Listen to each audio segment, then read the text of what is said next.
Hello, David R. Becker with Becker Art, and today I want to talk to you about Legion Paper Company. And they have come out with a great new panel that they can use. They have put some really great papers on some aluminum panels, and it's changed the way I think about how I use my watercolor now and what I paint my watercolors on. I've always been a watercolorist right out of school.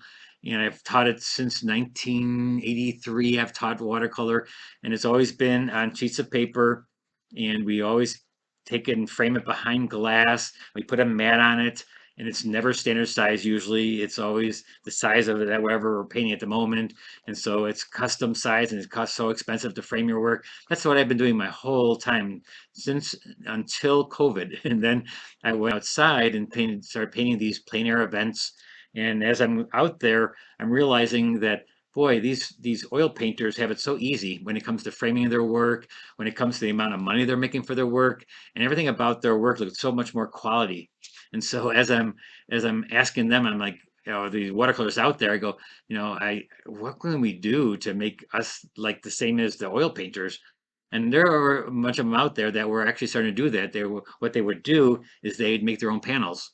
And so they would take paper, glue it onto a panel, and I started doing that myself, and it was really kind of, I didn't know exactly what to do, but I just kind of planned it out. I put the glue, I asked a lot of other people. I went on YouTube and started looking for people that were gluing their paper down, and it was kind of a mess. And sometimes I would mess up because I would glue it down after I painted it, and that was a no-no. It was like, you gotta glue the paper down first, and then the glue sometimes got onto the painting, and so that was not a good thing either.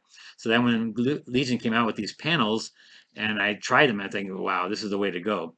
So this is the way I used to do it. I used to frame them in thin frames, and I have the painting there, right? You have the painting, the mat, the glass, the thin frame, and that was fine. But then when you hung them next to an oil painting, you always noticed that the oil painting was so much more valuable. Like the price was like double sometimes, most of the time. And so I think to myself, why, this is not right. Somehow watercolors have to get our paintings away from behind the glass. And so when I asked a few of people that were out there, big plein air painters. I just started about 5 years ago and during COVID, and they've been doing this for their whole life. They've been doing plein air, and a couple of them told me that wax your work, your watercolors on the paper, or varnish them.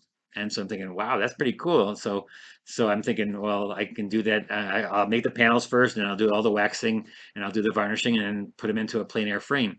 And that was great, but then Legion Paper Company came out with the panels. I thought, okay, let's try that, and it worked out great. And a matter of fact, ever since I started doing that, I get almost double, not quite double the amount of money that I was getting for the paintings, but also I'd get awards. And so I started winning awards with my paintings, and so this is one of them. And I would just frame them in a plein air frame, get double the price for them, win awards. I'm thinking, nothing's wrong with this. This is a good thing. And so that's what I'm doing now. I'm trying to get all my students now to try to use a panel and actually use these Legion paper panels, because they are high quality, and you can't get much high quality, and they are standard sizes. So you don't have to spend so much money on custom framing anymore, and it's all ready to go. You don't have to tape it down to the board. And let me just show you that what I'm doing with that. Here is one of those panels. These are three different panels. And so this is YUPO paper. This is a YUPO paper on a board. It's an aluminum panel, right? It's an aluminum panel. This one is the Stonehenge white, which is a drawing panel. It's a drawing paper, but I decided I was just gonna, use gouache on it. So I used gouache on that one. And then this one is the Stonehenge Aqua white watercolor paper, which is cold pressed. It's cold pressed on here, and this is has a little bit of texture, but again, this is not for water. This is not made for water. But I used it in pretty thick, and so it worked out fine. It worked out totally fine. Now they also make the black. They also make the black watercolor Aqua, Stonehenge Aqua black, and that's the black paper. This is the white paper. They both are cold pressed. They're cold pressed paper, and then they make the oil paper, the Stonehenge oil, which is the oil paper for oil painters. And it doesn't have a texture like canvas. It has just a really cool paper texture. And I personally, I don't do many oils, but I've been using the Holbein Aqua oils, and I use that on there, and it's wonderful. It's absolutely wonderful. I love how it handles, and so I don't have a painting of that available at the moment, but I do love that kind of too. And then for plein air painters, these are so rigid. You know, you put them into your easel, and they're also dual surfaced, so that you can use the paper, or if you're like an oil painter, you can actually use, or an acrylic painter. I've seen acrylic painters paint on the aluminum, and it's really cool. It's very, very cool. The YUPOs are also, you can use the acrylic. You can even use oils on YUPO.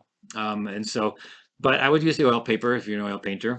And so this is rigid. Let's see, they're ready to frame. They're standard sizes, and the five standard sizes that they are 5 by 7, 6 by 6, 8 by 10, 12 by 16, and 16 by 20. Those are the sizes that you can get available. Now I hear that they're maybe going to make a big size for some people who do studio paintings that want a really, really rigid surface. I mean, can you imagine a 24 by 30 of this size? That would be very cool. But right now, that these are the five sizes they have, and so they don't bend, they don't warp, they're dual sided, they're ready for framing. And the coolest thing about it is, I tried to take the paper off the panel. It's not possible. I took a heat stripper, a paint stripper, heat gun, and I put it onto the YUPO, trying to bubble it or try to make it. Because I wanted to see if that it is really put on there pretty tight, and I could not get it off. It basically is on there forever. It's not going to come off. It's not going to come off. I'm still waiting for somebody to take these papers and maybe grind into them and show some of the aluminum underneath it. That'd be kind of a neat thing to do. And then this one, I put boiling water on the Stonehenge Aqua. I actually put boiling water on top of that, hoping that it would loosen up the glue or something. Nothing happened to it. It just got really hot. And I didn't have a painting on it, so it would have wrecked the painting because it's water on top of it. But I tried to get the paper off, couldn't do it. Couldn't do it. I scrubbed this. I scrubbed the YUPO. The paper is paper, so if you scrub it, you're gonna wreck it. That happens with all papers. So it's just paper put on to a surface. That's really awesome.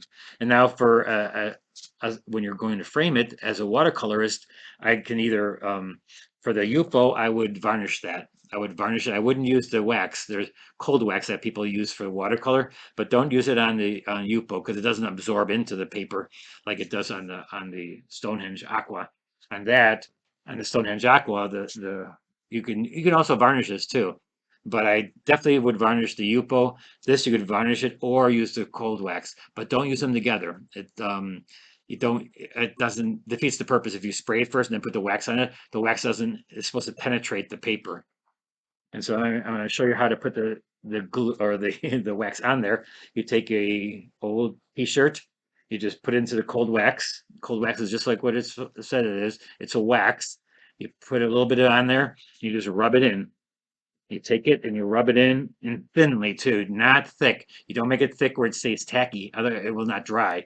So you let it go into the surface of the board, and then you just put it into your frame. And so now you're going to get a plein air frame, which is a little bit wider. And put it in there, and you're just going to.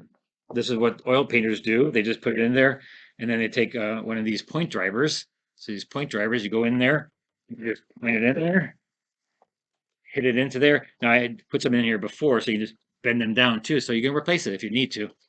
And voila, look at how easy that is. You're ready to sell it. You can sell it for double the price. And it's still a watercolor. It's a watercolor, and it's protected. You can throw once it takes about 24 hours to dry, depending on the humidity and stuff like that. But it evens out the surface, and it's great because then you're done.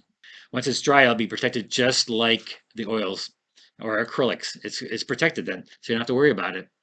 All right, so get yourself a sample of the Stonehenge panels, and depending on what you paint, if you paint in oils or watercolor or gouache, whichever one you paint, go for that panel and give them a try and see what you think. I think you're gonna really like them. All right, till next time, we'll see you then. Bye bye.